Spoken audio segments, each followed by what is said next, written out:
What up, Dokkaners? We received a data download last night for the global side of the game for the upcoming Part 2 festivities. We do not have in this data download anything regarding tickets or summons.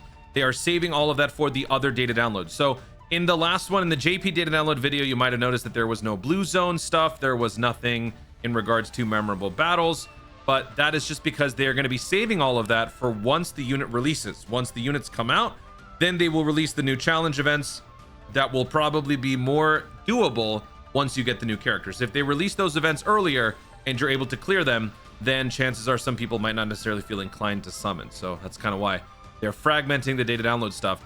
This data download is basically the same thing as the JP one. So we got all of those extra skill orbs for the STR LR Broly. We got the Tech Broly, the Int Broly, the Go Bros even. So for any of those characters, save any skill orbs. If you're going to use some EX ones, that's good because those can be easily replaced.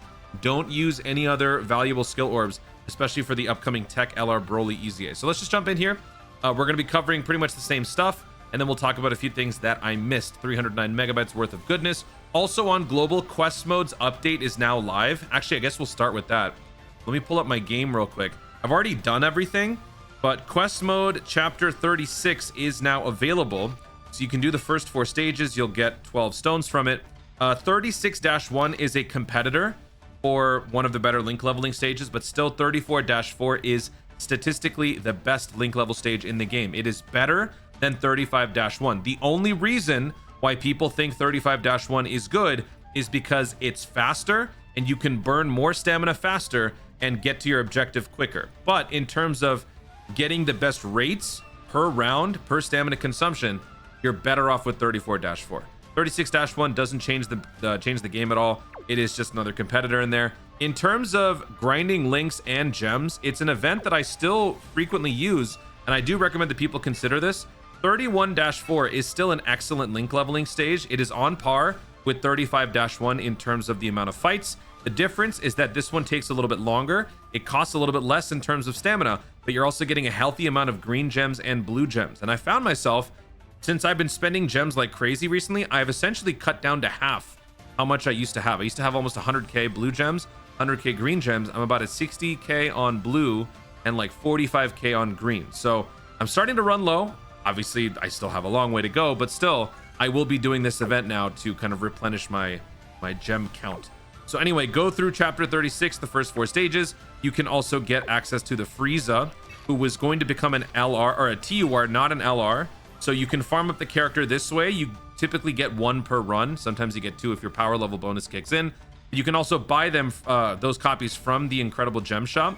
So if you go to treasures over here, you can buy the Frieza right here. Costs you 100 just like the Bardock, but you do have some missions. There are some new missions that are available that ask you to burn up some stamina, boost up the Frieza's attack to level 10, rainbow the Frieza. By rainbowing the Frieza, you will get about, I think, like half of the hidden potential orbs back from the missions. So all in all, just a good amount of stones to gain and a new character to farm out. So definitely go do all of that. And it's very easy to do. I finished all of these missions in like 15 minutes. It was very easy. So that being said, now let's talk about the global data download. Everything is essentially the same. Let's go over the 2 characters that we weren't quite sure about because the Google Translate before wasn't exactly entirely accurate. I want to make sure I fully understand what I'm looking at here. So for the Int Kid Trunks Super Saiyan, Hybrid Saiyan's 50%. Greatly raises defense for 3 turns, causes supreme damage, and raises allies' defense by 30% for 1 turn. Nice. E +2 attack and defense plus 140, plus an additional attack plus 140. Launches an additional attack that has a high chance of becoming a super when there's another Hybrid Saiyan's category ally attacking in the same turn. Hybrid Saiyans, Ki +1 attack and defense plus 25. Ki +1 attack and defense plus 25% for allies whose name includes Gohan Teen or Goten Kid. Gohan Teen is the grown-up Gohan, which is stupid, but whatever. Gohan Teen and Goten Kid. This has got to mean that one of these characters is going to be either the Dokkan Festival LR, the Carnival LR, or the Banner unit. One of those 3 has to have one of these names in there for sure. Within the character's attacking turn for 4 turns from the character's entry turn. Plus an additional defense plus 40% when receiving an attack. Ooh. When receiving an attack means this defense boost is incorporated into the calculations before receiving the hit. Because once you get targeted for the attack, that satisfies this condition. Therefore, that defense is already thrown in. That's pretty cool. This is a dodge or die unit, but you're getting extra cushioning here. High chance to dodge, plus an additional dodge chance plus 20 as the first attacker, plus an additional attack plus 140 temporarily, and temporary high chance to crit upon the character's next attack after evading attack. Okay, so this isn't even for the turn. This is literally for the next attack. Okay. Hey, I'll take it. This is supposed to be a support dodging character with built-in crit. That's pretty good. Okay. Plus an additional chance to dodge plus 20%, up to 20% within a turn. Within the next attacking turn, every time the character dodges 5 or more attacks, including super attack in battle. And then for the active skill, can be activated after the character dodges 5 or more attacks in battle. Defense plus 40% and directs all attacks, enemy attacks towards the character for 1 turn. Hybrid Saiyans category allies key plus 4 for 1 turn. To me, this tells me that Gobros is going to massively benefit from this guy. Gobros benefits from this because of the extra key boost, giving you a much more easy opportunity to get the attack plus 58% bonus. Plus, this guy can stall everything. Now, I know some people were saying that, you know, he's not mooning here. Obviously, yeah. He's not going to be showing his bare ass because that's probably a tad inappropriate. Also, he's probably not going to pee on the Broly, so don't expect those animations. Might be a little bit much, but still, I mean, you can't deny these animations are really nice for a free-to-play character. That is very nice for a free-to-play character. And actually, you know what? This guy, maybe this guy gets an easy. I don't know. I don't think they will. I don't think they'll do an easier for this guy either, because he's pretty good by himself. 90% chance to dodge in certain situations, plus the extra 30 dodge that you might give him as, you know, being an int unit. You should. It should be maximum dodge, balance, additional. Crit is not this unit's main forte, but you get that initially anyway, or temporarily. So yeah, this is a really good unit. Going over to the Videl. Hold on. Over here. Looking at the Videl, let's make sure we understand everything about this one. Movie hero 77%. Greatly raises defense for 1 turn, causes supreme damage, and greatly lowers attack. E plus 1 up to 3, attack plus 50, attack and defense plus 50 up to 150 per movie heroes. Okay. Chance to dodge plus 5 up to 15 per movie heroes on the team as the first attacker in a turn. Plus an additional attack plus 120 when supering. High chance to dodge. Defense plus 120% for 5 turns after dodging. Plus an additional defense plus 50%. And chance to dodge plus 8% within the same turn with each attack evaded. I knew this wasn't the way that it was phrased before. In the stupid Google Translate, it made it seem like this 8% dodge stack was infinite. It is all within the turn. That's pretty nice. This kind of reminds me of the Heroes Pan unit, who gets extra defense per dodge in a turn. So it's kind of funny that Videl, you know, Pan's mother, is the one that also has this. So defense boost and dodge boost. Yes, please. Dude, this is a good free-to-play unit. What the heck? All allies key plus 1 attack and defense plus 30%, plus an additional attack and defense plus 20%. For all allies for 2 turns, launches an additional attack that has a high chance of becoming a super attack as the first attacker in a turn. So 2 very nice slot 1 stall units that are free to play. So this is going to be a nice opportunity for those of you who might not be lucky enough to pull some of the better tank characters these days to still have an opportunity to do something with the slot 1 with these characters. So yeah, not bad.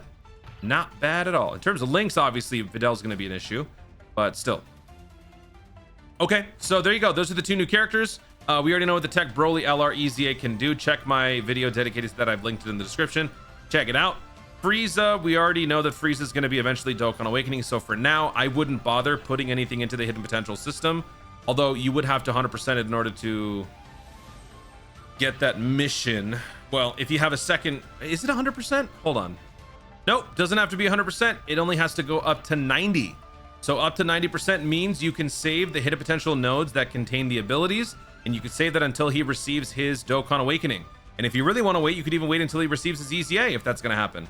But now that we've started to see that they will release free-to-play characters without EZAs and still be good, I would like to think that Frieza's eventual Dokkan Awakening will also serve such purpose. So at least waiting until his Dokkan Awakening would be a good idea, just like the AGL Bardock.